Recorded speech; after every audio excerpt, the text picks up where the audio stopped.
touch, I could with just one touch, I could feel my body giving. Assalamualaikum warahmatullahi wabarakatuh. Perkenalkan saya Bartolomeo PPA. Saya dari kelas 10 E6. Jadi sekarang saya akan membahas tentang materi fisika yang berjudul energi tak terbarukan dan energi terbarukan. Sebelum kita melanjutkan lebih mendalam tentang materi ini, kita harus tahu dulu apa sih itu energi. Nah, energi adalah kemampuan untuk melakukan usaha atau kerja. Contohnya, kita menyalakan lampu, menggerakkan kendaraan, dan memasak makanan.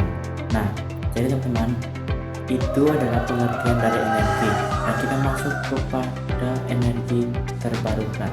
Nah, yang pertama itu ada pengertiannya. Pengertian dari energi terbarukan adalah energi yang dapat diperoleh secara alami dan tidak akan habis dalam waktu dekat. Nah, yang kedua itu ada ciri-cirinya. Nah, ciri-cirinya itu ada sumbernya tersedia terus-menerus, ramah lingkungan, menghasilkan sedikit polusi, dan berkelanjutan. Nah, yang ketiga ada jenis dan contoh pemanfaatannya. Satu, ada energi matahari. Pemanfaatannya, panel surya di atap rumah bisa menghasilkan listrik, lampu jalan tenaga surya, kalkulator tenaga surya, dan pengering hasil pertanian atau yang disebut dengan menjemur padi atau ikan. Nah, yang kedua ada energi angin. Pemanfaatannya ada turbin angin yang pembangkit listrik atau yang disebut PLTP, dan kincir angin untuk pompa air, perahu layar tradisional. Nah, yang ketiga ada energi air atau yang disebut dengan hidro. Pemanfaatannya itu adalah PLTA atau yang disebut dengan pembangkit listrik tenaga air, terus pembangkit listrik mikrohidro di desa, dan yang terakhir ada penggilingan padi tradisional.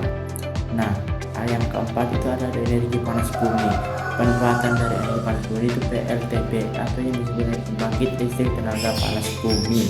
Nah, yang kelima ada biomasa. Pemanfaatan dari biomasa ini adalah biogas dari kotoran ternak untuk memasak.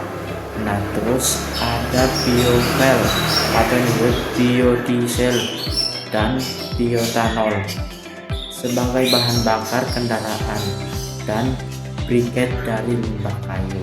Nah, kita masuk ke data lapangan untuk energi terbarukan. Nah, data lapangan dari energi terbarukan ini adalah pada tahun 2023 energi terbarukan menyumbang sekitar 30,3% listrik dunia.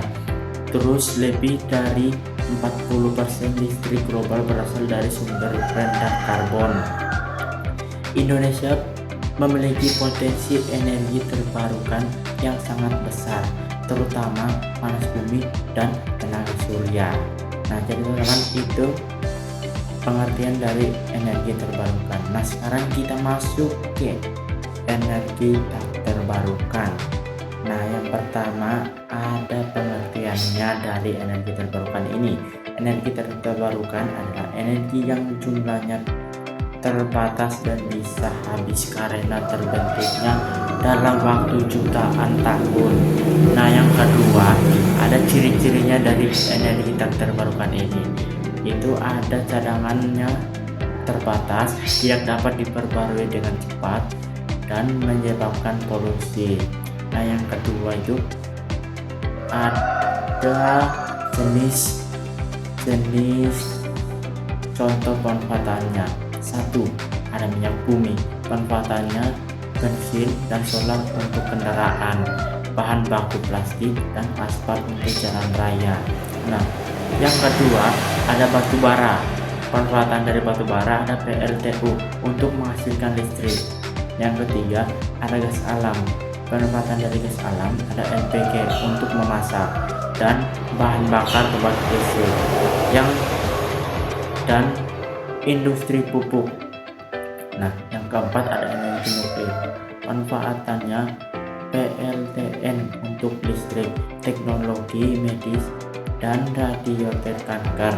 Nah, Jadi teman-teman, itu ciri-ciri dari energi tak terbarukan. Nah, kita masuk ke data lapangannya energi tak terbarukan. Nah, energi terbarukan ini sekitar 80% listrik di Indonesia masih berasal dari energi fosil atau batu bara, minyak, dan gas.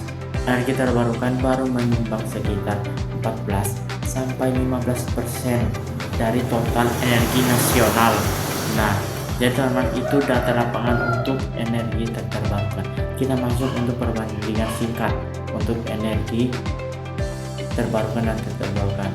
Nah, untuk energi terbarukan itu ada tidak cepat bisa habis, ramah lingkungan, contohnya matahari, angin, cocok untuk masa depan.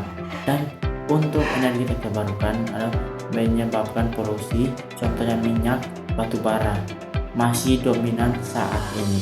Nah, untuk dari kedua energi tersebut mempunyai kesimpulan. Nah, kesimpulannya adalah energi sangat penting bagi kehidupan manusia saat ini.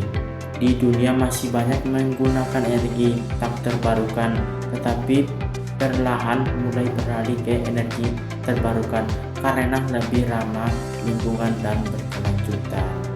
Oke, sekian penjelasan dari saya. Saya akhiri. Wassalamualaikum warahmatullahi wabarakatuh.